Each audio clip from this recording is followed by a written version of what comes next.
Good morning, everybody. Pastor Stitch, Narrow Path Christian Church, BC, Bay City, Michigan. Welcome to the Biker Devotional. This morning, reading in Proverbs chapter 25. Imagine that. I read this verse 21. If your enemy is hungry, give him food to eat. And if he's thirsty, give him water to drink. For you will heap burning coals on his head, and the Lord will reward you.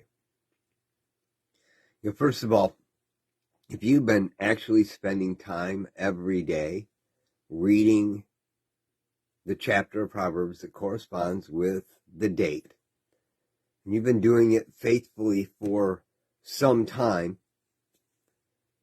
you're starting to see the wisdom of God have an effect in your life. And you've seen things that when you read in one portion, you think, oh, I remember that in another. What did that say? And you're starting to put pieces together.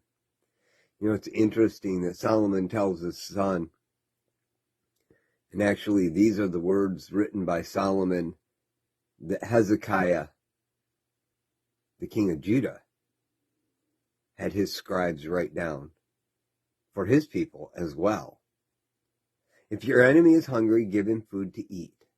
And if he is thirsty, give him water to drink. For you will heap burning coals on his head, and Yahweh will reward you.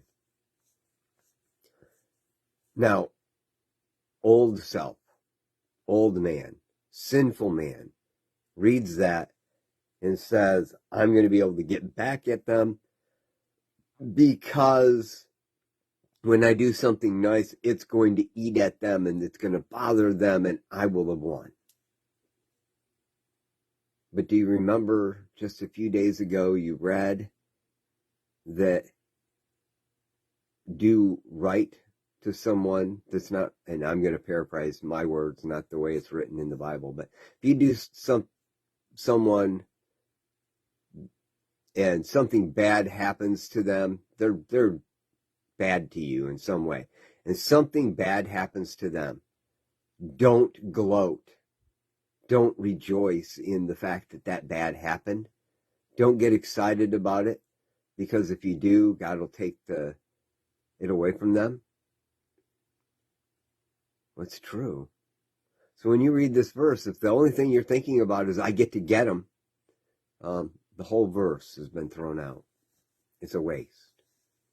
You see, we are to love the way Jesus loved. If your enemy is hungry, give him food to eat. And if he's thirsty, give him water to drink. And the Lord will reward you. You see, the other part's there. It's true. But it shouldn't be the driving force for us. For you will heap burning coals on his head, right? The truth of this whole situation is when we're in a situation where there's a need, and we have the ability to fulfill it, which, by the way, is also scripture, we should. Jesus said those words. Not because it will make them feel bad or put them in their place, but because it's the right thing to do. And when we do that, we'll start to see the rewards from heaven. But see, here's the thing. I think it's really important we remember. We shouldn't do it to get back at anybody. And we shouldn't be doing it because we get something out of it. We should be doing it because God first loved us. That is the secret that everybody wants to skip. It's also the secret that's the hardest to wrap your head around until you experience it. And I want that for you. I can speak the words, but until you live it and experience it in a real way, it makes no sense. The wisdom of God is foolishness to the world. It's just the way it works. I love you all. I hope you have a great day. Try to remember those words today when you're out and about and everybody's frustrated and tired out there shopping. God bless.